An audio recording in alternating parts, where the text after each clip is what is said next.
Okay, this is a question that I think a lot of people would ask. When it comes into ranks with you being in the military, you in full-time ministry, is there anywhere where there's leverage when it's still the biblical role where you're still the head of the household and you're submissive? Oh yeah, at home it has nothing to do with my occupation. I don't bring the military, my position or my rank in the military into our marriage. One of the reasons why I married him is because I needed to have someone that I could submit to, someone who I trusted to be a leader. So I couldn't marry someone who was too passive or, too weak. I needed somebody that was strong, who could actually teach me something, who I wouldn't be bucking against. Because I think a lot of women sometimes have trouble with submission when they don't have confidence in the person they're supposed to submit to. So, yeah, that was something I had evaluated prior to marriage, so that wouldn't be a problem. I submit, right? Yeah, you do very well. Oh, okay. Confirm that. Right. I think Yeah, we don't have no power struggles in the church or in personal career. We don't have no power struggles. A lot of times it's difficult when the husband and the wife are in ministry together because it becomes competitive. Right. The wife try to outdo the husband try to outdo the wife. And I've seen it wherein if the husband is intimidated by his wife because she's maybe more anointed or have more influence, then he strategically trying to shut her up. Don't let her go forth as much. Don't let her. But I give her liberty to flow as much as she wants. Yeah.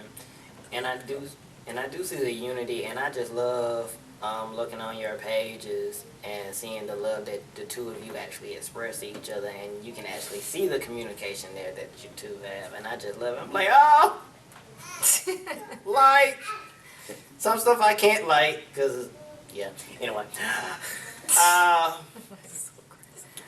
So, what would be the remedy, because on the relationship side, when it comes into what you said with the pastors or the husband intimidated by the wife, and you actually saying that the woman don't want to submit to the husband, what would actually be the remedy for that?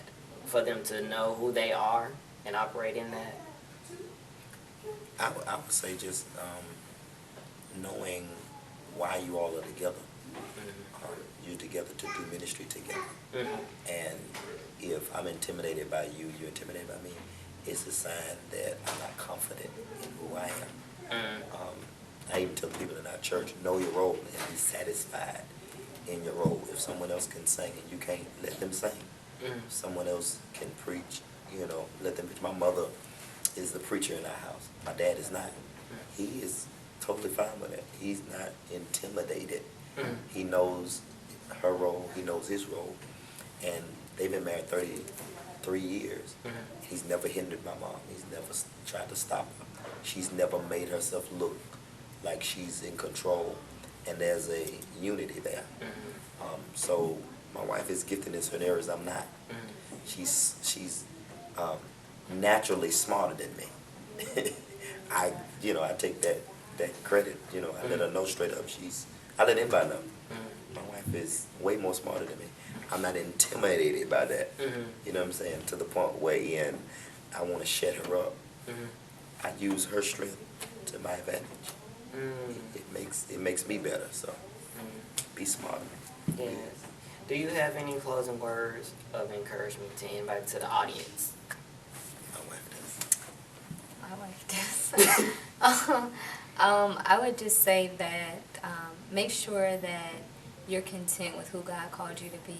And a lot of times people are not content in life because they don't know who God called them to be. And if you're living outside of your calling, you won't be satisfied no matter how much money you make, no matter how much popularity you get.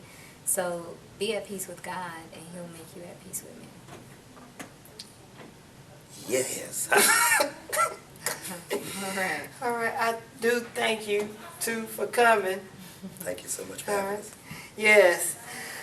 Thank you for watching Only Julious, because only Julious would do this. Peace, and I'm out.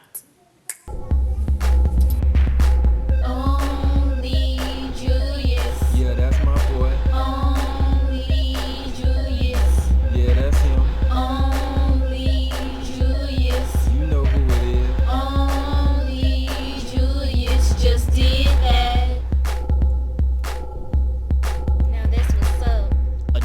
what you produce.